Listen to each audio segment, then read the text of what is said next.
Seeing these self-defense sequences, some claim that American Kenpo is useless. To better understand this issue, I've asked Sensei Daniel from Auto One Dojo for a deep insight into Kenpo principles. See for yourself in this video and let me know your thoughts. So for this video, I like to learn about the rules and the principles of American Kenpo Karate.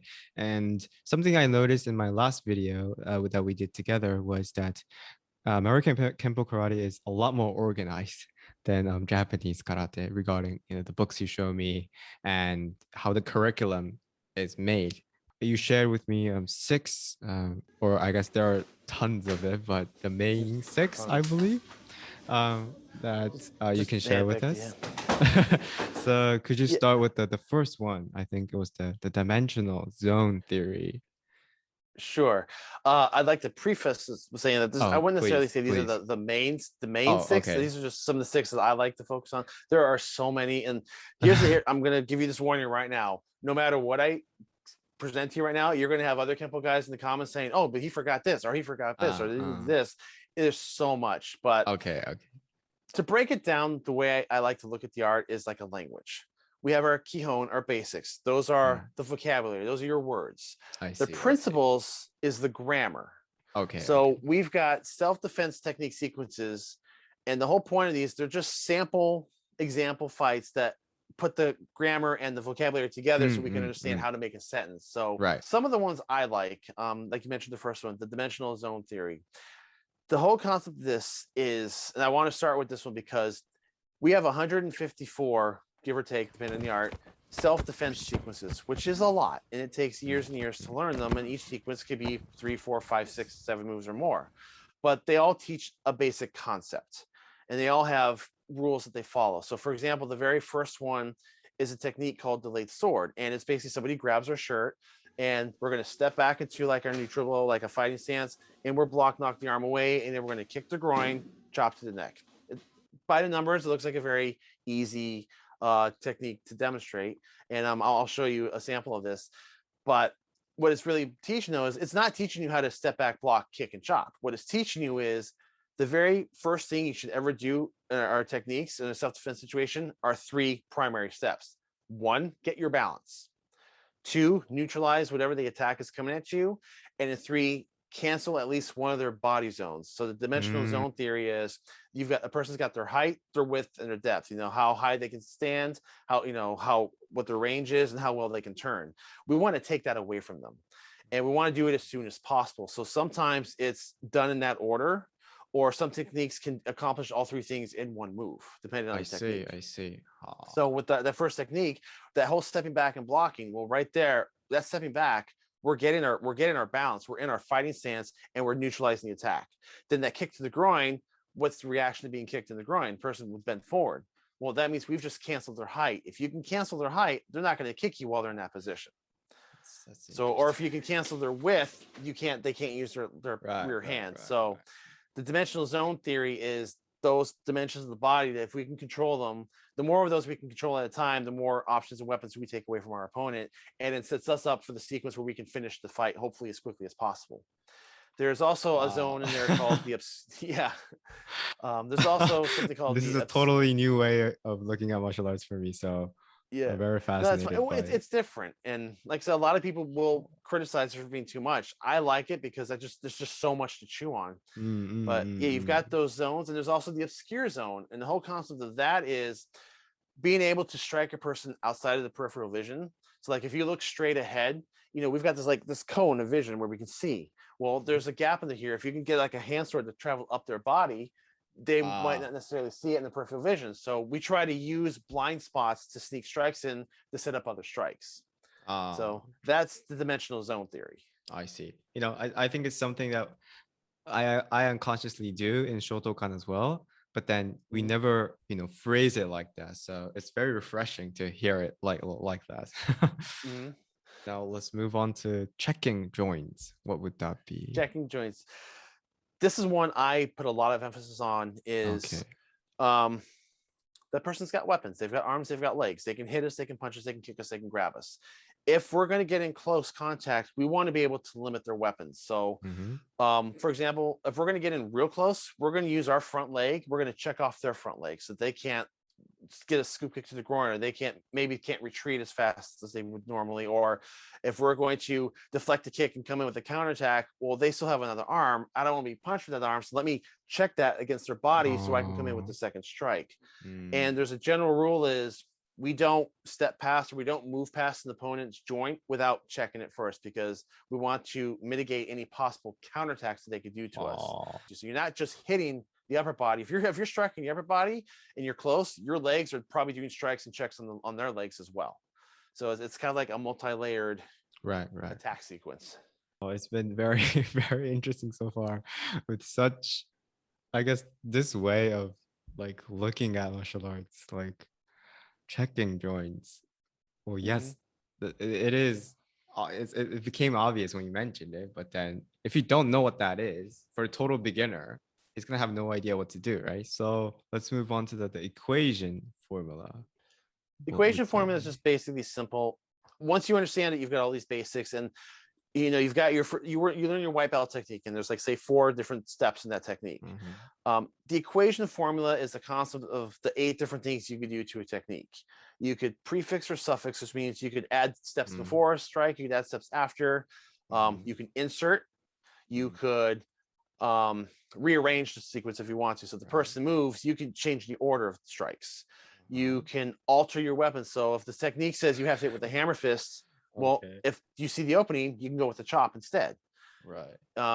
Adjusting your range and execution, regulating your speed. So you can change your timing, you can change the force that you put in depending on the reaction you want, or you can delete moves. How would people practice that and actually apply it? Like, how is it going to be in the practice?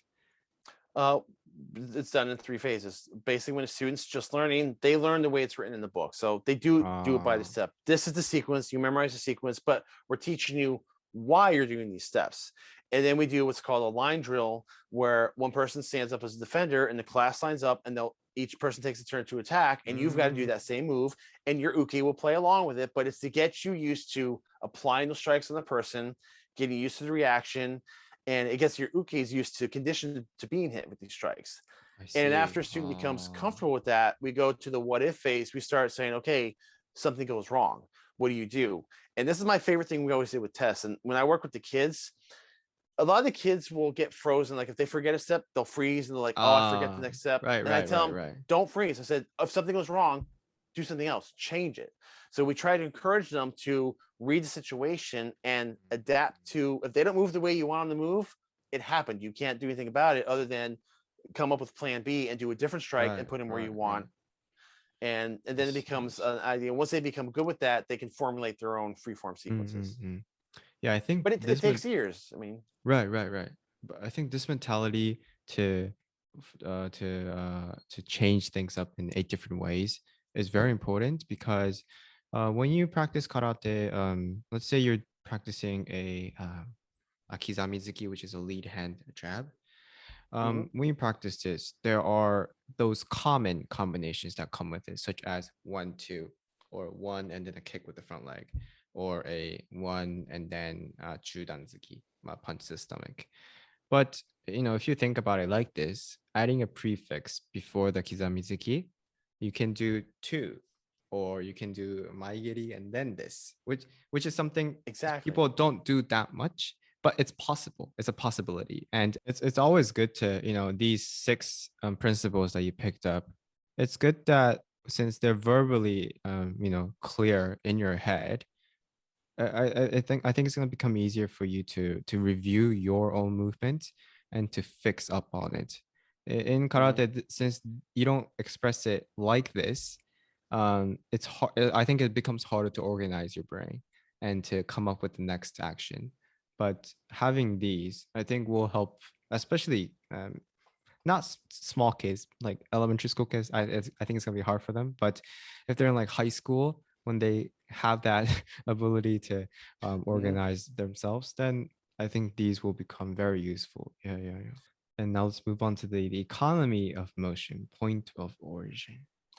Economy of motion, and this is not unique to Kenpo. I think a lot of arts have this, but Uh, our whole concept is you should never have to load up a strike in order to use it. And ah, yeah, so if I want to throw a hook punch, I'm not going to go right, and swing it right. back. I should be That's able to only in throw it right from movies. my exactly. And we have another rule with that is that we will never load up a weapon as its own move. So if I want to hit you with the hammer fist, that's 1-2 step. I'm never going to just stand there and just go 1-2. If I need to load this weapon, I have to put something else in there first, another strike. So, different sequences. I'm going to do a strike. This hand's loading up for something else. This is loaded up for something else. So if we're going to load up a strike, we've got almost like this figure 8 action going, or this rotating of hands that one is always doing something while the other one is. We never have one hand just hanging at the side doing nothing. It's just one hand always loads while the other one strikes. I feel like from that perspective, it all comes down to two simple techniques: jab and then a front leg kick. Do you think that is the same? Because those are the closest to the opponent, and there's not that much preparation you need. If you're punching with the backhand, it takes a longer distance. So that's exactly right, because you that's that one motion. That's a quick snapping motion. Like you said, it's close to the opponent. If I was just going to cross, if I start doing this, load up, I'm giving them a chance to counter me because they're going to see what I'm going to do. So you're absolutely correct. So the sophisticated basics, is this a principle or? It's a principle. It's a concept, because we've got, you got your basic strikes, you got your basic techniques. The whole concept of a sophisticated basic is a move. It's a single move that can accomplish multiple effects. So like for an example, and I'll show you a sample of this too, is if somebody is grabbing you, we come in, we step forward, the palm heel strike to the face, they're leaned back. Well, I want to bring the head forward for an elbow strike. So I could just hook my hand and just bring it down on an elbow and anchor them forward. Their natural reaction is going to be to lurch forward. Oh, look, they're set up for my elbow strike. That's a pretty basic move.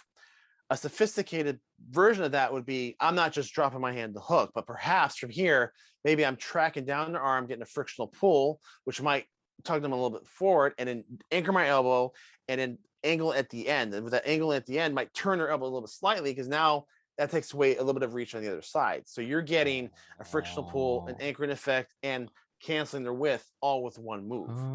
So the whole concept of a sophisticated basic is it's just one single basic strike or maneuver that's resulting in multiple effects. It's a multi-dimensional basic. Interesting. I think when I look at it from a karate perspective, when you do a kizamizuki, again, a front hand jab, if you just do one, the basics are straight here. This is it. But once you get a little bit used to it, to add on different, I guess, merits or different benefits onto just this simple movement, some people try to get the hand right on top of the opponent's arm and slide it in to get this jam too close to them. So that's one of the examples, right? Something like this. Interesting. So now on to line beats circle, circle beats a line. This is like very similar to Goju-ryu, the hard soft. It's just the idea that a linear attack can be defeated by a circular defense, and the circular attack can be defeated by a linear attack. So somebody's coming in with a wide round punch in circular motion, we can cut straight in with a counterattack with a block and cut them off before they can finish the apex of the circle. Or if someone's coming at us with linear attack, we can kind of round out and step up off the path to get out of the way and then do a counter. So I believe it's very similar to Goju-ryu in that you use the hard to defeat the soft to defeat the hard. Right. This is very, very, it's amazing to see your founders and your students, making this so organized, and I guess finding it as a theory or a formula, just having that name. Of course, there are demerits such as you being too restricted, and like you mentioned, it's something that that can be changed. However, just naming it makes a huge difference, and by naming it, you start thinking about it. So, I mean, it's really approached as a science. Like Ed Parker liked to refer to it as the science of fighting, the science of motion, and it can get overboard. Like it's easy to fall down the hole of getting too obsessed with the principles, because realistically, if you're in a real situation, you're not going to be able to control everything necessarily. Things are going to go wrong, and that's okay as long as you understand it and you are able to recorrect it. But like I said, you'll see on message boards online, people will sometimes get so argumentative and detail oriented that there's definitely a balance to find. You have, as long as you understand the grammar and you understand the vocabulary, you can make sentences and speak the language. That's for sure. I think those people that get too logical with these topics, or the ones maybe he or she might be lacking the sparring experience. If you have a decent experience in sparring, like we just talked today, you're able to find those, just by reading these. So it's been very interesting learning about the principles today, and especially I love the equation formula. When I'm coming up with new drills, I can be maybe at my tomorrow's karate lesson at the school tomorrow. I can be like, before Kizamizuki, let's add one more technique, and it's all up to you. So that's one way to get the imagination going, and get their skill set to a wider variety. So I really appreciate that. Yeah, it's just remembering that nothing is set in stone, that everything is a fluid motion, and as long as you know what your options are, you can change as you need to. Right. Well, it's been interesting today. Thank you so much. And please guys, don't forget to check out the first video. And next we're gonna be doing the culture or martial art culture talk, preserving versus adjusting or changing. So please make sure you guys check that out as well. And thank you for being on the show, Daniel. Thank you, sir. Thank you, Sensei. I really appreciate it. All right.